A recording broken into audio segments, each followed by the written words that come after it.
Semua orang di dalam aula menyaksikan Cao Ying memimpin anggota klan Cao keluar dari aula. Mereka saling berhadapan dan mendesah pelan. Tidak seorang pun menduga kuda hitam seperti itu tiba-tiba muncul dalam ujian 5 klan besar ini. Bahkan Cao Ying dari klan Cao tidak dapat menahannya. Beberapa orang tidak ingin tinggal lama setelah ujian berakhir. Oleh karena itu, mereka mulai berbalik dan pergi satu demi satu. Beberapa faksi yang memiliki hubungan dengan klan Ye di masa lalu juga mulai menyambut Ye Zhong saat ini. Meskipun klan Ye telah menurun, mereka telah berhasil mempertahankan posisi mereka dalam 5 klan besar. Di masa depan, mereka juga akan mempertahankan kursi tetua. Posisi mereka mungkin tidak sebanding dengan klan Cao, tetapi itu bukanlah sesuatu yang dapat dibandingkan dengan faksi biasa. Ye Zhong tersenyum menanggapi sapaan orang-orang ini. Klan Ye mungkin punya waktu untuk bernapas selama kurun waktu ini, tetapi mereka tidak punya modal untuk bersikap sombong. Setelah mengalami hari-hari kemunduran dan keputusasaan, Ye Zhong jelas tahu kata-kata apa yang harus diucapkan yang akan bermanfaat bagi klan Ye di masa depan. Xiaoyan mengganti pakaiannya secara acak. Setelah itu, dia perlahan berjalan ke tempat duduk klan Ye dan tersenyum pada Ye Zhong dan yang lainnya. "Kakak Xiaoyan, kamu baik-baik saja?" Xinlan buru-buru bertanya setelah melihat Xiaoyan berjalan mendekat. Xiaoyan menyeringai dan melambaikan tangannya. Ia baru saja akan berbicara ketika matanya bergerak. Ia melihat klan Dan berjalan ke arah mereka dengan Dan Xuan di depan. "Salam untuk tetua Ye Zhong." Dan Xuan menangkupkan kedua tangannya ke arah Ye Zhong sebelum menoleh ke arah Xiaoyan. Ia tersenyum dan berkata, "Hehe, Tuan Xiaoyan benar-benar mengejutkan orang lain. Tidak disangka bahkan Cao Ying tidak mampu menghadapimu." Xiaoyan memiliki kesan yang baik terhadap Dan Xuan. Dia dan Cao Xiu sama-sama orang yang mau menerima kekalahan dan tidak akan bertindak seperti Bai Ying. Oleh karena itu, setelah melihat Dan Xuan berinisiatif untuk memberi selamat kepadanya, Xiaoyan juga tersenyum sambil berkata, "Kamu telah menyaksikan kecanggunganku. Dia belum menggunakan kekuatan penuhnya. Kalau tidak, aku tidak akan mampu menahan serangannya." Saat dia berbicara, mata Xiaoyan tanpa sadar melirik wanita muda di belakang Dan Xuan. Saat ini, wanita muda itu menatapnya karena penasaran. Wajahnya langsung memerah saat melihat Xiaoyan menoleh. Dia langsung menundukkan kepalanya seperti burung unta dan bersembunyi di belakang Dan Xuan. "Keke, ini adalah adik sepupuku yang masih muda. Dia tidak begitu menyukai orang yang tidak dikenalnya." Dan Xuan berkata dengan nada meminta maaf. Xiaoyan tersenyum dan menggelengkan kepalanya. Dia pernah bertemu dengan wanita muda ini sebelumnya dan tahu bahwa ada sesuatu yang aneh tentangnya. Selain itu, dari cara Cao Ying menatapnya sebelumnya, jelas bahwa wanita muda ini adalah seseorang yang tidak menunjukkan kekuatan aslinya. Namun, Xiaoyan merasa terkejut karena dia tidak dapat merasakan fluktuasi spiritual dan Chen. "Tuan Xiaoyan, jika Anda punya waktu luang di masa mendatang, Anda bisa datang ke rumah dan di kota Pil Suci. Saat itu, saya pasti akan berbagi minuman hangat dengan Anda." Pada saat ini, aula besar itu berantakan dan Dan Xuan tidak mau tinggal lama. Setelah mengobrol sebentar dengan Xiaoyan, dia tersenyum, menangkupkan kedua tangannya, dan mengucapkan selamat tinggal.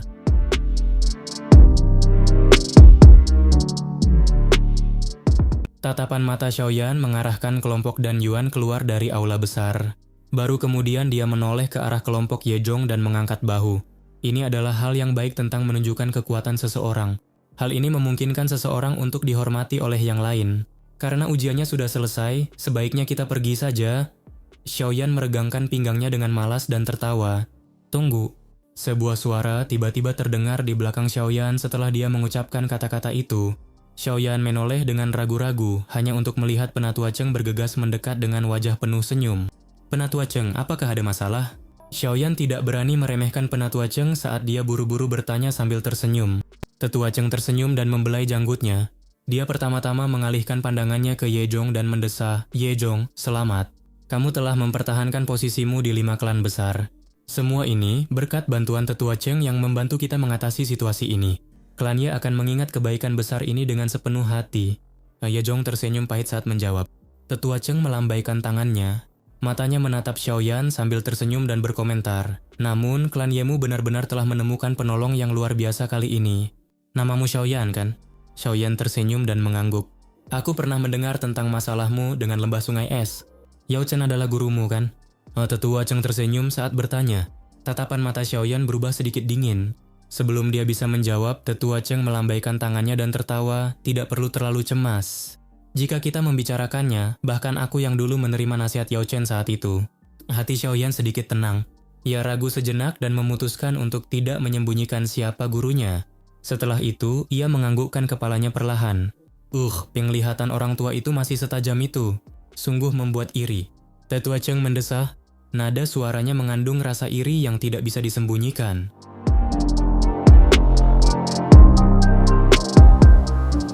Xiaoyan hanya bisa tersenyum mendengar kata-kata ini. Alasan kamu datang ke wilayah pil kali ini pasti karena pertemuan pil kan? Tetua Cheng mengubah topik pembicaraan dan tiba-tiba bertanya. Xiaoyan tidak menyembunyikan apapun tentang hal ini. Dia langsung mengangguk. Pertemuan pil akan segera dimulai. Namun aku berharap kau akan ikut denganku ke menara pil sebelum itu. Mungkin itu akan membantumu. Tetua Cheng membelai jenggotnya dan menyarankan dengan serius. Xiaoyan sedikit terkejut ketika mendengar kata-katanya. Dia bertanya dengan ragu-ragu, pergi ke menara pil. Xiaoyan selalu bersikap takut dan hormat terhadap menara pil. Makhluk besar ini mampu sejajar dengan aula jiwa. Kemungkinan besar kekuatannya sangat mengerikan. Saya pikir ketua asosiasi dan yang lainnya akan tertarik untuk bertemu dengan Anda. Bertemu dengan mereka tidak akan merugikan Anda. Tetua Cheng menjelaskan dengan sungguh-sungguh setelah merasakan keraguan Xiaoyan. Ketua asosiasi? Jantung Xiaoyan berdebar kencang. Seseorang dipanggil seperti ini oleh Tetua Cheng, yang merupakan salah satu dari 8 tetua agung menara pil. Siapa lagi kalau bukan 3 kepala misterius menara pil? Dari apa yang kulihat, tampaknya engkau sangat tertarik dengan jejak tangan spiritual Chao Ying. Jejak tangan spiritualnya dipelajari dari menara pil. Tetua Cheng tertawa. Suaranya menggoda. Godaan itu tidak sia-sia. Tatapan Xiaoyan segera beralih ke Tetua Cheng. Ia merenung sejenak sebelum mengangguk perlahan. Dengan kekuatan dan posisi menara pil, mereka tidak perlu melakukan trik apapun jika ingin menyakitinya. Oleh karena itu tidak apa-apa untuk menerimanya. Mari kita sepakati masalah ini. Aku akan secara pribadi menuju ke kediaman Ye untuk membawamu ke menara pil dalam beberapa hari. Tetua Cheng akhirnya tersenyum dan menjawab setelah melihat Xiaoyan mengangguk. Xiaoyan menyeringai dan mengangguk lagi setelah mendengar kata-kata tetua itu. Dia mengobrol sebentar dengan Tetua Cheng sebelum meninggalkan aula besar bersama Ye Zhong dan yang lainnya. Senyum di wajah Tetua Cheng perlahan menghilang saat dia melihat punggung Xiaoyan menghilang di kejauhan. Dia bergumam, dari apa yang dikatakan kepala asosiasi, aula jiwa akan mengirim beberapa orang untuk berpartisipasi dalam pertemuan pil ini. 3.000 api terbakar ini tidak boleh jatuh ke tangan mereka. Oleh karena itu, yang bisa dilakukan menara pil adalah mencoba yang terbaik untuk mencari beberapa orang yang dapat dipercaya dengan keterampilan untuk mengalahkan aula jiwa. Ujian 5 klan besar dianggap sebagai peristiwa besar di kota pil suci. Sejumlah besar faksi memperhatikan hasilnya. Oleh karena itu, segera setelah ujian berakhir, apa yang terjadi di dalam aula besar itu tampaknya telah menyebar luas saat berita itu menyebar. Klannya telah memperoleh posisi teratas. Informasi ini bagaikan bom berat bagi faksi-faksi dan orang-orang yang menunggu penghinaan terhadap klan Ye. Banyak orang bahkan telah mendiskusikan apakah klan Ye memenuhi syarat untuk mempertahankan posisinya di antara 5 klan besar. Namun, informasi yang tiba-tiba ini tampaknya telah memberi mereka tamparan keras, menyebabkan banyak orang merasa tidak percaya. Setelah informasi mulai menyebar dan menjadi lebih jelas, beberapa orang memahami alasan di balik masalah ini. Semua ini karena seorang pemuda bernama Xiaoyan. Oleh karena itu, dalam beberapa hari saja, Xiaoyan telah menjadi topik hangat di kota pil suci. Banyak orang sangat tertarik padanya. Seekor kuda hitam yang sebanding dengan Chao Ying tiba-tiba muncul. Sementara dunia luar menjadi gempar karena masalah ini, Xiaoyan mulai bersikap sangat rendah hati. Ia jarang meninggalkan kediaman Ye, memilih untuk tinggal di dalamnya sepanjang hari. Ia diam-diam mempraktikkan jejak tangan spiritual yang diam-diam dipelajarinya dari Chao Ying. Waktu berlalu perlahan di tengah pelatihannya yang tenang. Dimulainya pertemuan pil semakin dekat seiring berjalannya waktu. Dengan semakin dekatnya pertemuan pil ini, kerumunan besar mulai membanjiri kota pil suci. Hampir setiap bagian dari area yang luas ini dipenuhi dengan sosok manusia yang tak terhitung jumlahnya. Beberapa penginapan dan hotel di kota itu benar-benar penuh. Wilayah ini telah menjadi tempat berkumpulnya banyak sekali tatapan mata di wilayah dataran tengah. Xiaoyan duduk di kursi batu dengan mata terpejam di halaman yang sunyi jauh di dalam kediaman Ye. Kedua tangannya membentuk banyak segel tangan misterius dengan kecepatan yang sangat lambat. Jika seseorang mengamati dengan saksama, orang akan menemukan bahwa segel tangan ini membentuk jejak tangan spiritual yang diam-diam dipelajari Xiaoyan dari Chao Ying saat itu. Meskipun Xiaoyan dianggap lambat dalam menggunakan segel tangan ini, dia tidak lagi tampak asing dengan segel tersebut seperti sebelumnya. Selain itu, dengan perubahan segel tangannya, kekuatan spiritual di antara kedua alisnya akan menyebar secara otomatis. Dengan segera, kekuatan itu mengitari segel dengan cara yang unik. Perubahan pada segel tangan berlanjut selama sekitar 10 menit atau lebih sebelum perlahan berhenti. Mata Xiaoyan perlahan terbuka, udara keruh keluar perlahan dari tenggorokannya. Udara keruh meninggalkan tubuh Xiaoyan. Xiaoyan perlahan berdiri dan meletakkan kedua tangannya di belakangnya. Setelah itu, dia membalikkan tubuhnya dan matanya yang hitam pekat menatap ke ruang kosong di dalam halaman. Dia bertanya dengan samar, "Karena kamu sudah di sini, mengapa kamu masih bersembunyi? Kau memang pantas menjadi murid Yao Chen. Persepsimu cukup bagus." Setelah suara Xiaoyan terdengar, sedikit fluktuasi langsung muncul dari ruang kosong itu. Tak lama kemudian, sosok manusia yang terbungkus jubah hitam perlahan muncul dari ruang yang terdistorsi itu. Mata Xiaoyan menatap tamu yang tidak diinginkan itu. Dia bisa merasakan perasaan yang familiar dari pihak lain. Seseorang dari aula jiwa? Nada bicara Xiaoyan dingin saat dia tiba-tiba bertanya, "Keke, kudengar api pembeku tulang milik Yao Chen itu ada padamu. Aku di sini untuk meminjamnya." Sosok manusia berjubah hitam itu tertawa. Api biru tua perlahan naik dari tubuhnya setelah suaranya terdengar. Mata Xiaoyan tiba-tiba menyipit saat melihat api biru tua. Api jantung laut? Api berwarna biru tua itu tampak sangat misterius. Api itu seperti air laut yang bening yang perlahan menyebar saat naik. Riak-riak samarnya seperti riak-riak air. Api hati teratai berkilau di dalam tubuh Xiaoyan berfluktuasi saat api biru tua ini muncul. Dia tidak asing dengan fluktuasi semacam ini karena setiap kali api surgawi bertemu dengan api surgawi lainnya, kedua api akan membentuk fluktuasi khusus semacam ini. Terlebih lagi, Xiaoyan juga familiar dengan api biru tua ini. Dia pernah melihatnya di tubuh Han Feng saat itu. Api jantung light, api surgawi yang menduduki peringkat ke-15 pada peringkat api surgawi. Mata Xiaoyan menatap api biru tua di tubuh orang berjubah hitam itu. Sesaat kemudian, suaranya sedikit dalam saat dia bertanya, "Api hati laut Han Feng?" Dulu ketika Han Feng muncul kembali setelah diselamatkan oleh orang-orang dari aula jiwa, dia telah kehilangan api hati laut ini. Dari apa yang dia katakan, api itu telah diambil oleh aula jiwa. Sekarang, orang ini yang tiba-tiba muncul di depannya adalah anggota aula jiwa. Jelas bahwa api surgawi ini adalah api hati laut yang telah hilang dari Han Feng. "Keke, penglihatanmu tidak buruk." Orang berjubah hitam itu tidak menyangkalnya sambil tertawa samar. Di balik jubah hitamnya, matanya yang bersinar menatap Xiaoyan dengan agak panas. Dia berkata, "Aku tahu kau memiliki lebih dari satu api surgawi di tubuhmu. Alasan aku datang mencarimu kali ini bukanlah untuk menangkapmu dan membawamu kembali ke aula jiwa. Itu adalah sesuatu yang harus dilakukan orang lain. Tujuan utamaku adalah metode Qi yang kau praktikan. Metode Qi yang memungkinkan api surgawi menyatu satu sama lain." Niat membunuh yang sulit ditekan tiba-tiba muncul dalam hati Xiaoyan saat ia merasakan mata yang membara di balik jubah hitam itu. Mantra api adalah rahasia terbesarnya. Siapapun yang berani menginginkannya harus dibunuh. Ini adalah kota pil suci. Anggota tubuh aula jiwa benar-benar menjangkau jauh. Xiaoyan tertawa dingin dan pekat. Dou Qi di dalam tubuhnya tampak seperti air bah saat melesat dan melonjak maju. Seluruh tubuhnya tetap dalam kondisi yang sangat waspada.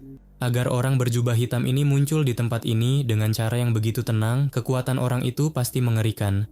Paling tidak, Xiaoyan merasakan aura berbahaya dari pihak lain yang mengharuskannya untuk memperlakukan orang ini dengan serius. Metode Qi itu adalah sesuatu yang pertama kali kumiliki. Namun, orang tua Yao Chen itu menggunakan metode yang tercela untuk merebutnya dariku. Saat ini aku hanya mengambil kembali barang yang menjadi milikku. Pria berjubah hitam itu tertawa pelan. Dia mengangkat kepalanya sedikit. Dengan bantuan cahaya bulan, orang bisa melihat sedikit dagu pucat pria itu. Mata Xiaoyan langsung terfokus saat mendengar kata-kata pria ini. Dia tahu mantra api adalah sesuatu yang ditemukan Yao Lao dari reruntuhan yang rusak saat itu. Selain itu, ada desas-desus bahwa banyak ahli telah tertarik ke reruntuhan itu. Meskipun Xiaoyan tidak menyaksikan sendiri apa yang terjadi, dia dapat menebak bahwa pertempuran sengit pasti telah meletus untuk mendapatkan barang-barang yang tersisa. Saya tahu ada 2 doujin elit di tempat ini. Namun, saya sudah menggunakan kunci spiritual di halaman kecil ini. Mereka tidak akan dapat menemukan apapun untuk beberapa waktu. Orang berjubah hitam itu menggerakkan lengan bajunya dan tangan keriput yang tampak seperti kulit dan tulang perlahan-lahan menjulur dari lengan bajunya.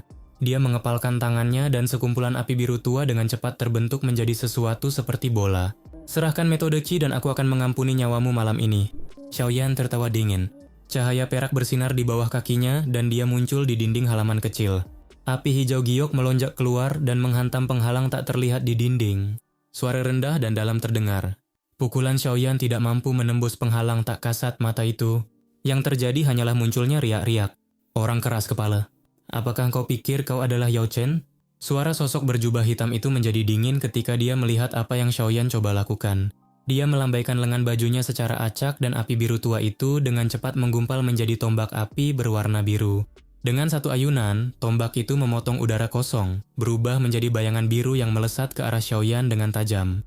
Ekspresi Xiaoyan sedingin es. Tubuhnya bergetar dan suara guntur muncul. Tubuhnya menghilang dari tempatnya hampir seketika dan menghindari tombak api berwarna biru itu. Jaring penahan laut. Tangan orang berjubah hitam itu tiba-tiba meraih ruang kosong di belakangnya setelah sosok Xiaoyan menghilang. Banyak garis api biru tua melesat dari kelima jarinya. Garis-garis itu dengan cepat saling terkait untuk membentuk jaring api yang melilit udara kosong. Sebuah penggaris besar yang berat tiba-tiba menebas dan muncul di tempat jaring api itu melesat. Penggaris itu terus turun dengan kekuatan besar dan menghantam jaring api berwarna biru tua itu dengan kejam. Api hati teratai mengkilap bertabrakan dengan api hati laut dan suara mendesis langsung meletus. Kedua jenis api surgawi itu mulai saling mengikis dengan liar. Mata Xiaoyan berubah dingin selama erosi. Api hijau giok tiba-tiba meletus dan menari-nari dengan ganas membelah jaring api biru tua itu dengan paksa. Tubuh Xiaoyan dengan cepat mundur. Saat dia melakukannya, api hijau giok di tangannya terbelah menjadi dua, berubah menjadi api inti teratai hijau dan api hati yang jatuh. Setelah itu, keduanya menyatu sekali lagi. Dalam waktu beberapa tarikan napas, teratai api hijau giok yang indah muncul. Dengan kekuatan Xiaoyan saat ini, menciptakan teratai api ini dengan menggabungkan dua api sudah mencapai titik yang mudah sesuai keinginannya. Xiaoyan menjentikkan jarinya setelah teratai api terbentuk. Teratai itu membawa ekor api yang indah saat melesat menuju orang berjubah hitam itu.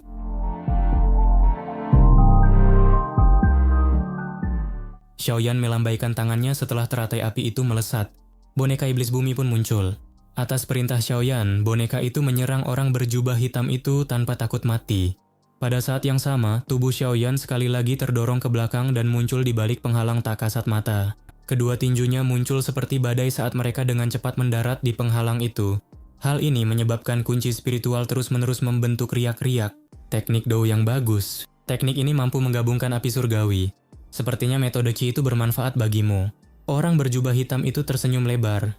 Api biru tua yang menempel di 10 jarinya bergerak cepat di ruang di depannya. Seketika, sekumpulan api biru tua menggumpal menjadi bentuk bola api. Setelah itu, bola api itu terbelah membentuk celah yang menelan teratai api hijau giok. Bola api berwarna biru tua itu baru saja menelan api hijau giok ketika ledakan yang luar biasa kuat muncul di dalamnya. Bola api itu meledak berkeping-keping.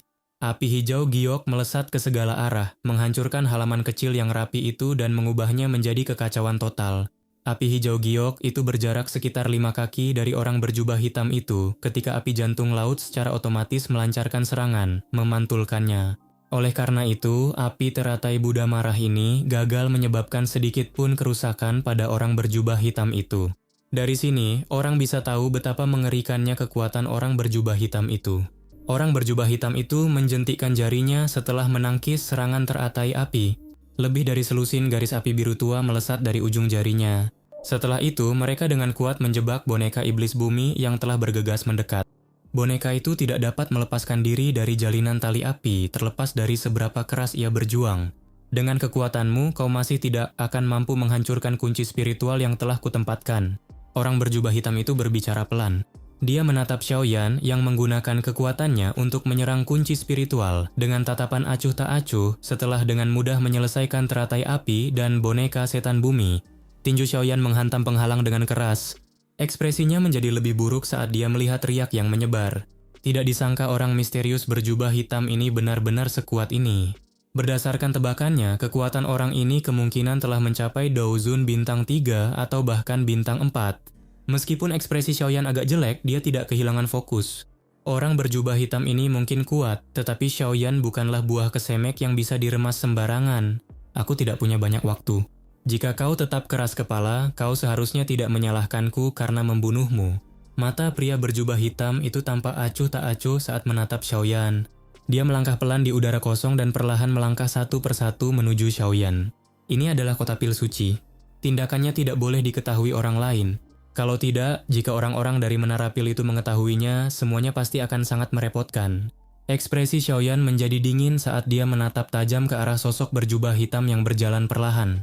Dia menjentikkan jarinya dan seberkas api hijau giok melesat ke boneka iblis bumi yang berada tidak jauh, menghancurkan tali api yang mengikat tubuhnya. Tubuh boneka iblis bumi bergerak setelah dibebaskan. Ia berlari ke depan Xiaoyan dan berdiri di hadapannya seperti menara logam. Xiaoyan membuka mulutnya lebar-lebar setelah menyelamatkan boneka iblis bumi. Api hijau giok dimuntahkan sebelum terbagi menjadi api inti teratai hijau dan api hati yang jatuh. Dia mengusap cincin hitam pekat di jarinya dan api pembeku tulang berwarna putih pekat muncul. Haha, 3 jenis api surgawi? Lumayan. Rumor itu memang benar. Sepertinya aku akan mendapatkan banyak hal kali ini.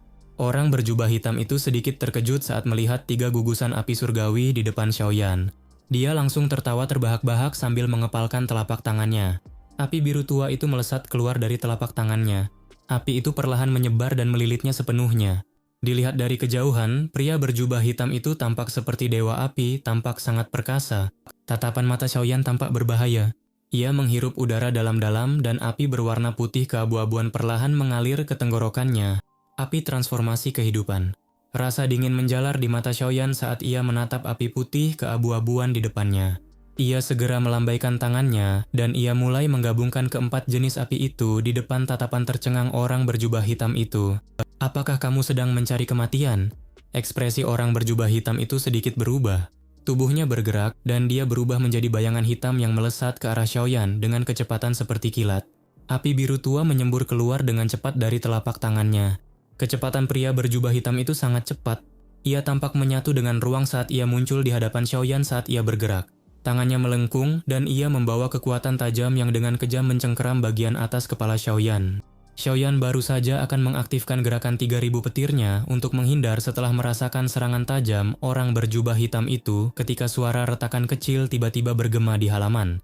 Xiaoyan menyapu sekeliling hanya untuk menemukan bahwa penghalang tak kasat mata yang telah menutupi halaman telah hancur menjadi pecahan spiritual kecil yang tak terhitung jumlahnya. Aura yang luas tiba-tiba turun dari bintang-bintang ketika penghalang spiritual itu hancur. Pada saat yang sama, suara tenang yang dipenuhi dengan perubahan perlahan bergema di halaman kecil ini. Wilayah Menara Pil bukanlah wilayah yang akan memungkinkan aula jiwa Anda bertindak liar. Wajah orang berjubah hitam itu langsung berubah saat mendengar suara ini. Dia mendongak menatap langit sambil berteriak dengan suara serak, "Xuan Kongzi?"